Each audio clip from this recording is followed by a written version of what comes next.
जोरदार हिमाचल की उन सबसे खूबसूरत चोटियों में से एक, जहां तक पहुंचना सिर्फ एक ट्रैक नहीं, एक एहसास है। 12,000 फीट की ऊंचाई, घने जंगल, ठंडी हवा और हर कदम पर भोलेनाथ का आशीर्वाद। आज हम निकले हैं इसी सफर पर, ना व्यूज के लिए, ना लाइक्स के लिए, बस हमारे पहले ब्लॉग की शुरुआत भोलेनाथ के आशीर्वाद से करने के लिए। चलिए शुरू करते हैं जोरदार से। हेलो एवरीवन, मेरा नाम है शुभम पालीवाल एंड ये मेरी वाइफ है किरण पालीवाल। और हम आए हैं अभी चूड़धार का ट्रैक करने, जो कि लगभग 18 किलोमीटर का ट्रैक है नोराधार से। बट अब ऊपर रोड आ चुकी है तो अब सिर्फ 14 किलोमीटर का ट्रैक रह गया है। और चूड़धार के ट्रैक के बारे में मैं बता देता हूँ। ये सिरमौर ज़िले में पड़ता है, जो कि 12,000 फीट की ऊंचाई पे है। और ऊपर एक बहुत ही प्यारी शिवजी जी की मूर्ति है।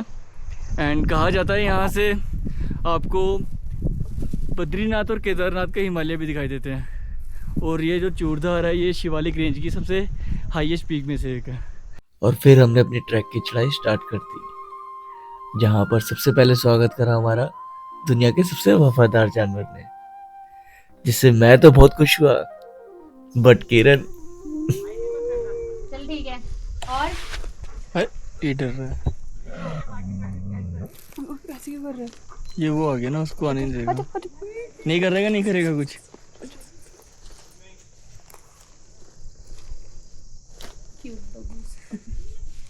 मेरे को हाथ लगाने की जरूरत आ गई है। अरे वो अरे ऐसे क्यों कर रहे हो यार? मेरे को हटाओ यहाँ। खेलने के लिए कर रहा है। ना मुझे करना तो इनको खाने के लिए चाहिए होता है यार। खाने के लिए हम लाए। वो बिस्किट कहाँ है? वो तो खिला दिया था। खिलाना है तेरे को। आगे बढ़ते बढ़ते सबसे पहले जंगल स्टार्ट हो जाता है, जिसका माहौल ही अलग होता है। यहाँ धूप पत्तों के बीच से हल्की हल्की निकलती है, हवा थोड़ी ठंडी हो जाती है और सिर्फ सरसराहट की आवाज़ सुनाई देती है। कुछ लंबे के लिए लगता है कि जैसे सफर स्लो हो गया हो, पर पूरे ट्रैक को ही एकदम से चेंज कर देता है।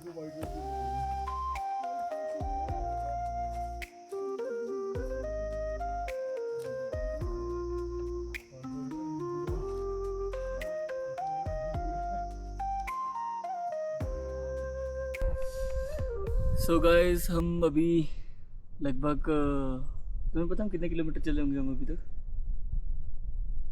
गेस करो।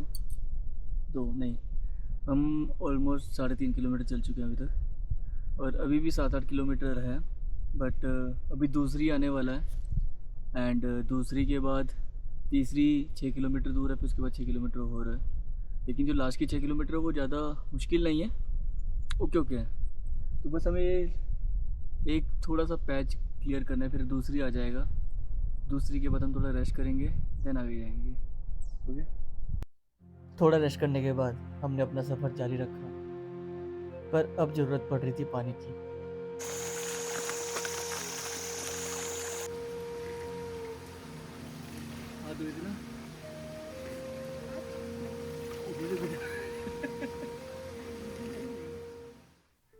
और फिर दूसरी का बेस कैंप देखते ही दिल में एक अजीब सी खुशी भर आई। लग रहा था कि ये इतनी देर की थकान और इंतजार का पहला इनाम हो। भाई साहब, फाइनली दूसरी आया, जान पे जान आई। और यहाँ आते ही सबसे पहले हमने मैगी खाई, कढ़ी चावल खाए और चाय खाई। मैंने इससे टेस्टी कढ़ी चावल, मैगी और चाय आज तक कहीं नहीं खाई होगी, है ना? बहुत टेस्टी थी।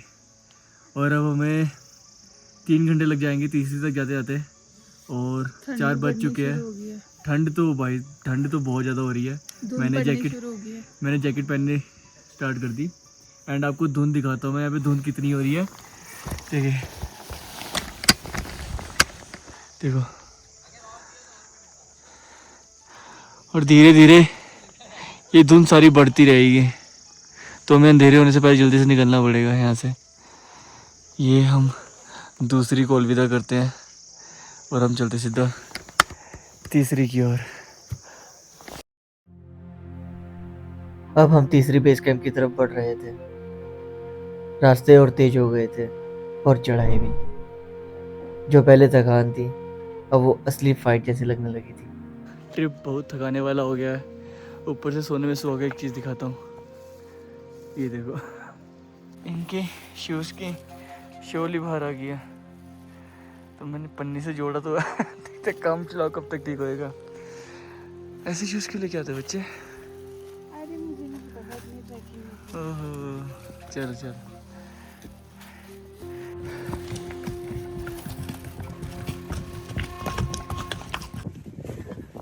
अंधेरा ऑलमोस्ट हो गया, 6:30 हो गए।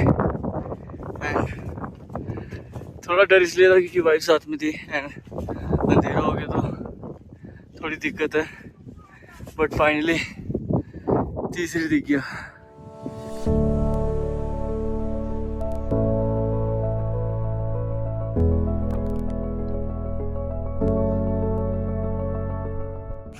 क्या अब रो रही हो? मैं खुश हो रही हूँ। धन्य हो गए हो। हाँ मतलब सारी थकान भूल चुकी हूँ और इतना मजा आ रहा है, मतलब इतनी अच्छी हवा, इतनी अच्छी वाइब।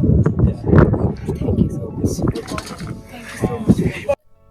इस वक्त हम दोनों दुनिया से बिल्कुल दूर थे। दोनों पहाड़ों के बीच बैठकर बस उन्हें ही देखते जा रहे थे। कुछ बातें, कुछ हंसना और कभी कभी उनकी गहराइयों में खो जाना।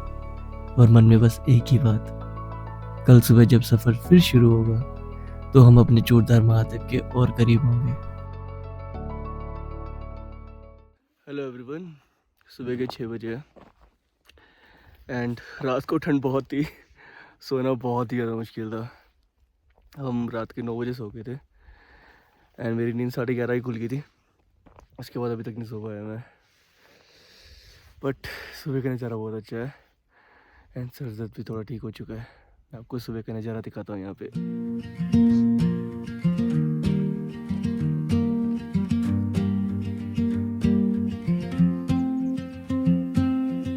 Sunlight spills through the cabin glass.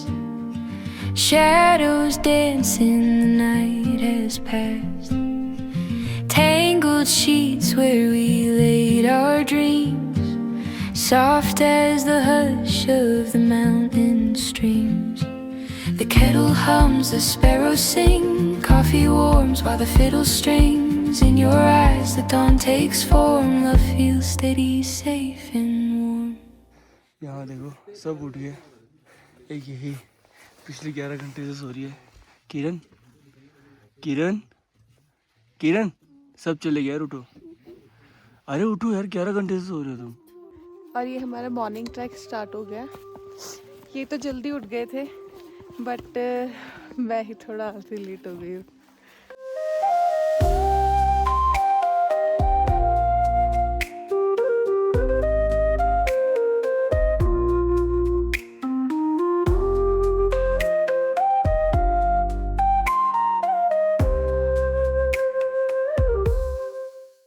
पानी की नीड बहुत थी ना।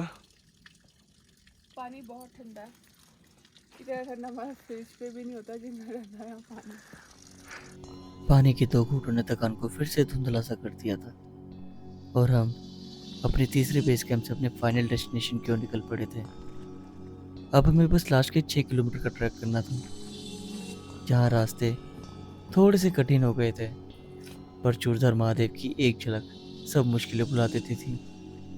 तब सिर्फ एक ही सोच थी, बस थोड़ा और, थोड़ा सा और फिर चूड़धार महादेव हमारे सामने होंगे।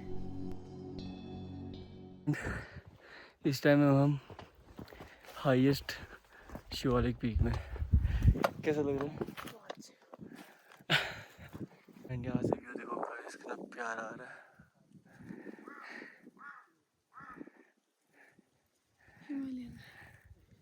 पूरी हिमालयन रेंज दिख रही है यहाँ से। ये लास्ट का स्ट्रिप बहुत मुश्किल था, बट फाइनली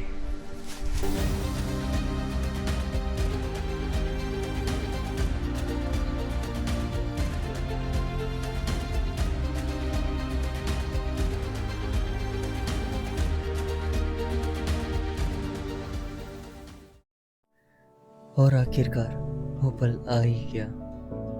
लंबी चढ़ाई, थके हुए कदम और अनेक मुश्किलें पार करते हुए हम चूड़धार के शिखर पर महादेव के चरणों पर पहुंच ही गए। ये सिर्फ एक ट्रैक नहीं था, ये एक इम्तिहान था, हिम्मत का, श्रद्धा का और विश्वास का। हर कदम के साथ लगता था शायद अब नहीं हो पाएगा, पर महादेव ने हाथ थामकर हमें यहाँ तक पहुँचा ही दिया। आज जब हम यहाँ खड़े हैं तो सिर्फ एक एहसास है, हमने कर दिखाया। अपनी थकान को, अपने डर को और हर मुश्किल को पीछे छोड़कर हम चूड़धार महादेव के चरणों पर आ ही गए। हर हर महादेव। जो ये है शिव जी है, यहाँ कैसे है? चूड़धार इनको शिरगुल महादेव के नाम से जाना जाता है। कौन से महादेव? शिरगुल शिरगुल महादेव। शिरगुल शिरगुल सुना होगा आपने? शिरगुल सुना था। हाँ, तो शिरगुल महादेव जी है। यहाँ कैसे आए थे? ये शिरगुल महादेव जी मानो तो जो बर्बरिक थे ना जी, हाँ जी, बोलते कि भाई उनका जो शीश काटा गया था वो यहाँ पे रखा गया था। जब पांडवों को वो बोलते कि गर्व आ गया था, उनको पता नहीं था कि हमने क्या किया, क्योंकि कृष्ण भगवान जी ने स्वयं ये लीला रची थी। हाँ जी। तो फिर कृष्ण भगवान जी ने जब लास्ट टाइम यहाँ लाया उनको, फिर उन्होंने कहा कि महाराज आपने क्या देखा, जो बर्बरिक थे उनका जो शीश काट के यहाँ पे रखा था, यहाँ से कुरुक्षेत्र का युद्ध है वो यहाँ से देखा गया था। तो फिर शिरगुल महाराज जी ने उन्होंने कहा था कि हमें दो ही चीज़ें नजर आई, कृष्ण का चक्र और कालिका का। पूरे महाभारत में हमने इसी को देखा था, यही सच्चाई है। तो फिर शीश से फिर शिरगुल महाराज जी अवतार हुए। इनका जन्म शाया में राजगढ़ में हुआ। अच्छा, राजगढ़ जो रास्ते में राजगढ़ जो आता है आपका रास्ते में, वहाँ पे शाया नाम स्थल, मतलब उनकी जो जन्म स्थल दी है वो शाया है। वहाँ पे शिरगुल महाराज जी का जन्म हुआ। माता दुध महाराज जी पिता बगुड़ महाराज की संतान है। फिर महाराज जी यहाँ पे तपस्या करना है। फिर यहाँ पे जो चूड़धार है, चूड़धार इसलिए बोलते कि यहाँ पे एक चूड़ामणि जो एक दानव था ना, वो यहाँ पे राज करता था, वो रहता था यहाँ पे, तो इसलिए इसको चूड़धार नाम के नाम से विख्यात है। तो महाराज जी ने रहा था जो शिरगुल महाराज जो नीचे जो पिंडी है ना, फिर अब चूड़धार तो बोलते हैं, हम चूड़धार जा रहे हैं। चूड़धार किसके पास जा रहे हैं आप? शिरगुल महादेव जी के पास। तो शिरगुल महाराज जी का जन्म शाया में हुआ था। माता दुध महारानी पिता बुगड़ू महाराज की संतान हुई है। ये 5 भाई बहन थे। तो फिर इन्होंने तब यहाँ पे तपस्या की, उस चूड़िया दानव को भगाया और अपना जो यहाँ पे जो स्वयं जो नीचे जो शिवलिंग है, आप मंदिर नहीं अभी नीचे जाएंगे मंदिर, वहाँ मंदिर जाओगे तो वहाँ पे जो अंदर जो शिवलिंग है वो स्वयंभू है। तो शिरगुल महाराज जी जो एक अवतार थे वो शंकर अवतार माने गए कि उनका जो पिंडी में लास्ट टाइम वो पिंडी में समा गए थे। ऐसा है। जो यहाँ पे जल है वो मानसरोवर से लाया हुआ था स्वयं शिरगुल महाराज जी। हाँ जी। तो ऐसे ऐसे है भगवान, इसलिए यहाँ पे चूड़धार नाम दिया गया। और ऊपर है शिव जी की प्रतिमा और उसी के नीचे है ये मेन मंदिर जहाँ पर हम अभी पहुँचे हैं। और नीचे है ये मार्केट, गेस्ट हाउसेस भी है, आश्रम भी है। यहाँ पर आप रह सकते हो फ्री में, खाना भी खा सकते हो फ्री में, जो कि है लंगर। ये है वो मंदिर, बहुत ही प्यारा मंदिर है। चूड़धार का ये ट्रैक यहीं खत्म होता है, पर जो हम यहाँ से सीख के जा रहे हैं वो जिंदगी भर साथ रहेगा। हर मुश्किल रास्ता, हर थका हुआ कदम ये याद दिलाता है, अगर इरादे मजबूत हो तो मंजिल दूर नहीं होती। आज चूड़धार ने हमें सिर्फ अपनी ऊंचाई नहीं दिखाई, बल्कि हमें अपनी खुद की ताकत से भी मिलवाया है। याद रखना, जब रास्ते कठिन लगने लगे तब बस आसमान की तरफ देखो और खुद से कहो, अगर चूड़धार चढ़ सकते हो तो जिंदगी की हर छोटी बड़ी चढ़ाई भी जीत सकते हो। Har Har Mahadev. So thank you so much guys, अगर आपने यहाँ तक वीडियो देख ली है, and please do like comment and subscribe our channel. आपके एक लाइक कमेंट सब्सक्राइब से आपका कुछ जाना नहीं है, लेकिन हमें बहुत कुछ मिल जाएगा। ठीक है, so thank you so much, bye bye, मिलते हैं अगले व्लॉग में।